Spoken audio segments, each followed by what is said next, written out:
Today, I'm weaving a wall hanging. Some assembly required.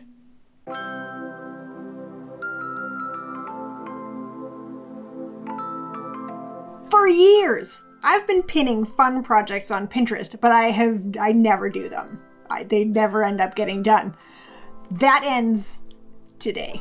I'm starting a new series where I actually try to make the cool things I've found online. However, I've made a rule, because what's a challenge without arbitrary rules? That I can't click through to the page to find out how it's made. I just have to work it out for myself. And I'm not allowed to look back at the images after I've started. So it's like an artsy game of telephone. Fun? Maybe. I'm going to start with this wall hanging, which looks like it's woven and then painted and then embroidered. Go big or go home. Let's try it. Here's what I'm working with. My loom, a 3/8 of an inch dowel, cotton yarn. I thought that would be easier to paint. Scissors and a yarn needle. 2 different blue colors of liquid watercolor, and paint stuff like a brush and some cups. The first step will be warping the loom. I'm going to make it a little less wide than the dowel and try to keep the tension pretty tight so it doesn't get wibbly. And then I'll just tie it off at the end. Now, this may or may not be clever, but I'm going to weave the dowel right in at the top. Then the whole thing can hang from the dowel without me having to tie all those little strings at the top later. I'm going to work in sections with just a few yards of my cotton so it doesn't tangle, and just weave it across with the yarn needle. I am not doing anything fancy, just a simple over and under.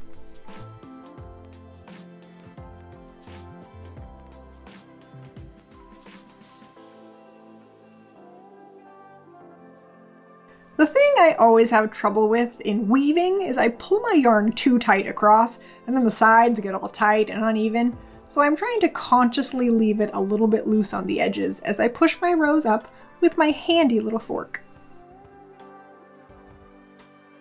I don't love this, which is caused by the dowel pulling the warp apart, so I'm thinking if I put a skinnier dowel in, it won't pull so much, and the top will be neater. Then at the end, I should be able to switch the dowels back once it's off the tension. I hope.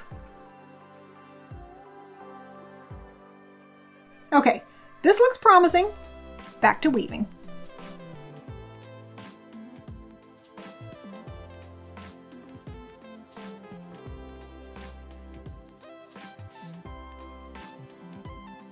I'm making it a little longer than I think I should because I think it will shrink a little bit lengthwise once I take it off the loom and undo the tension.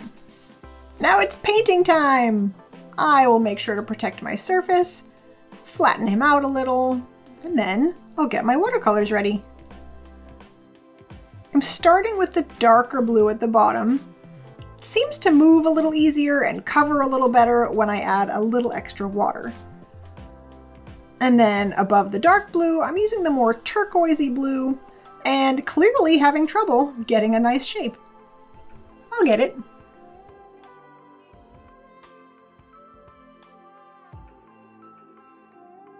See up here how the color is just kind of sitting on top looking stripy? I'm thinking if I squeeze it together, the paint will spread through the yarn a little better. Like pinch it and kind of squeeze it out. I would prefer smooth to stripy. I can also add a little more water to the stubborn parts.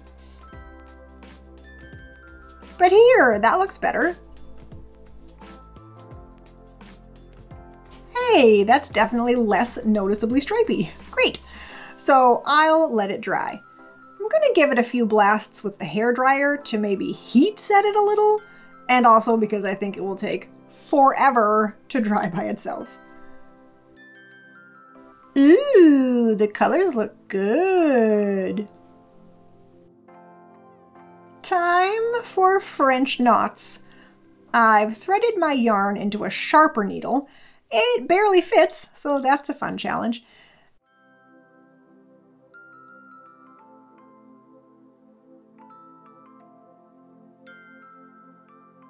And the yarn seems to get very stuck when I'm trying to pull it through, like I would with a regular French knot.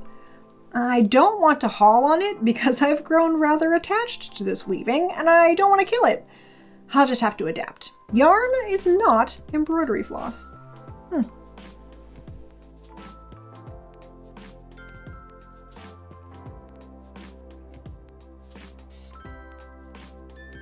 I've learned that it works best if you form the knot on the front of the weaving and then sew your needle back through, not in one smooth move like with embroidery floss. And that works much better.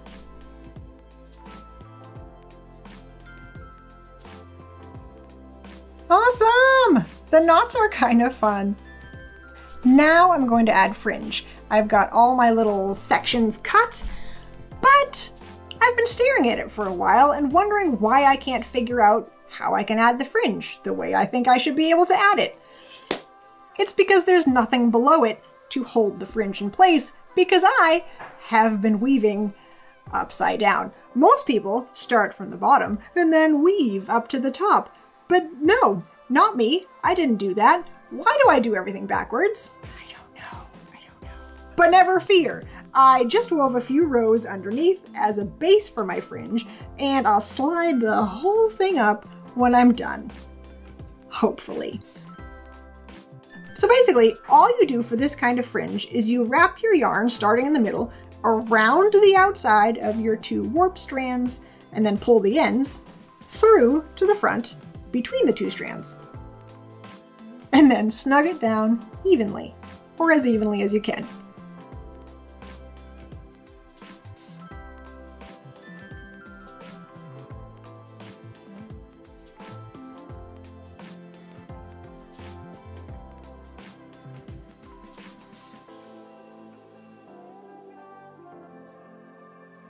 Now up it goes, and my whole loom with it. Slidey.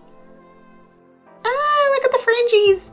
Now it's time to flip this guy over, get the fringe out of the way, and cut it off the loom. I'm just going to cut 2 strands at a time and double knot them together right below my last row of weaving. And I'll tidy up the back while I'm here. Now I can trim these long warp strands. I don't mind if the bottom is a little uneven, so I'm not going to trim it perfectly straight. Then I think I should be able to just slide the top right off the loom.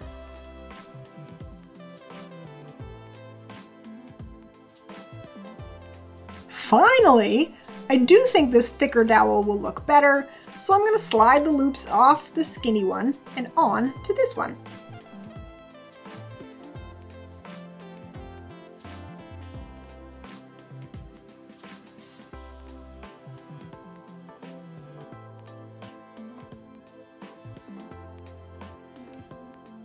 And I'll just tie a scrap of yarn to the dowel for hanging.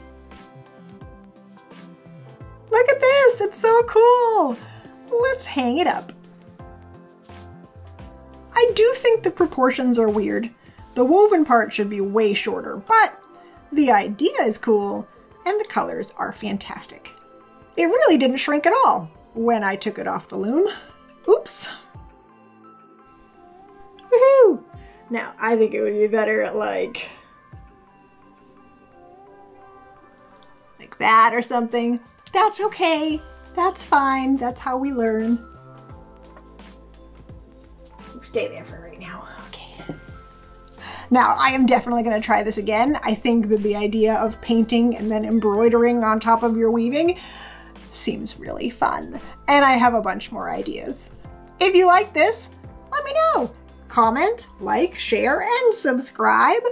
New videos come out every Saturday. So until the next one, be awesome, and I'll see you then.